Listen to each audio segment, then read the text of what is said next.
I am Anders Hagstrom with the Daily Caller. With me today is Bradley Devlin. Thank you so much for coming on, Brad. We appreciate it. Thanks for having me.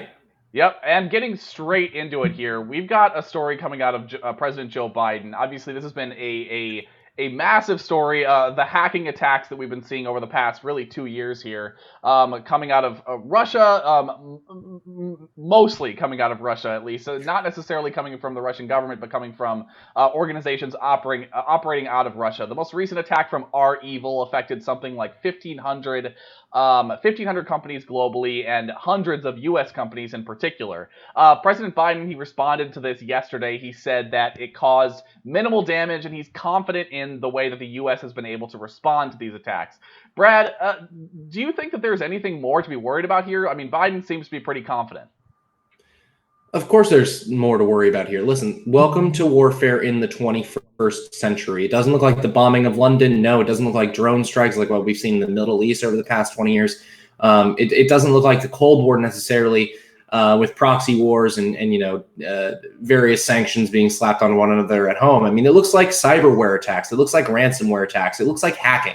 It looks like the Colonial pipeline hack that made it difficult for you if you live on the East Coast to get gas from the pump for a week and a half. It looks like the SolarWinds hack where a bunch of different companies' data was hacked, and it looks like other attacks like this. For instance, what if a Russian governmental group or just even one of these Russian based hacking groups were able to get access to the New York Stock Exchange mainframe and stopped the bot purchasing of an asset, but allowed all these investors to sell an asset? Well, that could cause a financial calamity for an individual company if they do it to an individual company, or it could cause a market-wide calamity if they did that to a lot of the nation's largest companies. So this is something that should be on the forefront of every American's mind. How is the United States defending itself against this form of 21st century warfare and 21st century terrorism when we're talking about these fringe hacking groups and things like that? And so, yes, Joe Biden does have a reason to be worried. Yeah, absolutely. I mean, what worries me is, in particular, is the fact that it doesn't seem like the U.S. does have a practical means of fighting back against these hacking attacks. I mean, and I think that goes to show, or what shows that is the fact that President Biden, he went to Geneva, he met with President Vladimir Putin there, and he said, hey, he didn't say, hey, the U.S. is like no longer going to be a victim of these hacking attacks. We're going to stop them. What he said was he laid out a few dozen areas where if Russia allows these hacking groups to go after these areas, then there are going to be problems. Then the U.S. is going to have to respond in some way that's much more severe. And what that tells me is that the U.S. basically has no means to stop these attacks from happening at the moment, and that needs to change. I mean, whether it's working with private companies, the federal government working with these private companies to shore up their defenses, or something along these lines. There needs to be some change here because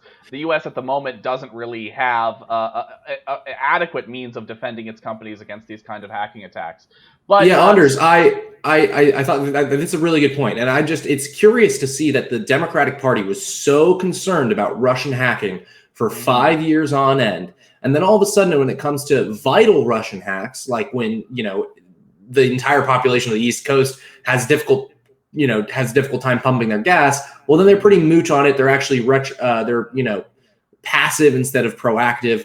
Even though there has been spending laid out in various House spending bills and infrastructure bills and things like that, they're not going to get done because they have a bunch of progressive poison pills that it's going to be impossible to get 10 Republican senators to vote for it. If they did a straight cybersecurity bill and it wasn't something like the Patriot Act, which gives the NSA free reign to spy on American citizens, then they could actually get something done here. But of course, no, we can't do anything like that. We're just going to be retroactive in all the things that we do to combat the newest form of warfare. Silly to me. Exactly. Yes, but speaking of perhaps older forms of warfare, we've got a story coming out of Raytheon, which is one of the United States' largest military contractors. They make missiles. I mean, pretty much anything that goes boom comes out of Raytheon. You can be pretty sure. We found out that they have been pushing a lot of critical race theory, sort of white privilege training sessions with on their employees over the past year or so. Brad, why are we constantly seeing this mixing between defense and the military and these critical race theory agenda? Yeah, well, I mean, the defense industry is part of the swamp. There's no one who likes the critical race theory mindset more than the swamp. Why? Because, well, it makes a lot of members of the population subservient to, institutions and powerful authorities that say this is how you achieve atonement for your quote unquote racial sins or something of that nature. And it's shocking to see what activist Chris Rufo has discovered with these Raytheon leaked documents. It showed that the Raytheon employees were subject to trainings that had white employees check their privilege, reject the principle of equality, and have them, say that they wanted to fund the police. It also had them learn how to become an anti-racist, and they had them sign a corporate diversity pledge. Nothing is more ironic than having Raytheon say, hey, all of our employees are actually decolonizing our bookshelves. Meanwhile, they drone strike Iraqis. Exactly. It's just like the most ridiculous thing in the world that Raytheon has been fighting our proxy wars, what the left calls these, what the left calls colonialist enterprises, really, for the past, I don't know, however long they've been around. And, now that they're doing critical race theory trainings, well, now that they're good now. Don't worry about it. Don't worry about drone striking Iraqis anymore. As long as we know that they want to disproportionately represent minorities and the people that they kill through drone strikes, well, then everything is okay. We're not drone striking white people anymore. We've actually put Black and Brown lives matter, or lives first, because we're drone striking them. They're first. parsing out the racial identities of all the victims. Absolutely. But I mean, I think this example, I mean, it just like Raytheon is no different from any other U.S. corporation in this particular instance, in this exact instance, I should say, because I mean, maybe it's more stark, obviously, like, oh yes, they're in their offices, they're teaching critical race theory, they're telling their people to be good, and then they're drone striking across the world. Well, I mean, if you look at like Disney and companies that also do critical race theory in their offices,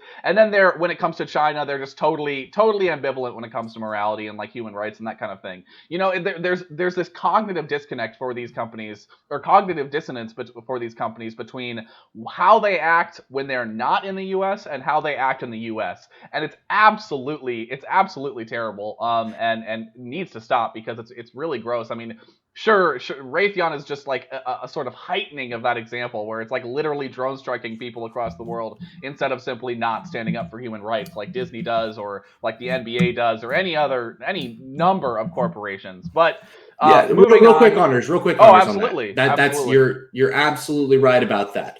And the reason is because the United States doesn't do anything about it. Instead, we pass corporate tax cuts. We actually provide tax incentives for Jeff Bezos and Amazon to donate copies of How to Be an Anti-Racist to Virginia school systems. We incentivize all of this behavior. What can we do? Well, we can stop companies like Raytheon and Amazon Web Services from getting contracts from the federal government. We can make it a more hostile landscape for these corporations. I'm not saying that Republicans should be raising taxes on the middle class, but Republicans should seriously consider slapping taxes on multinational corporations who constantly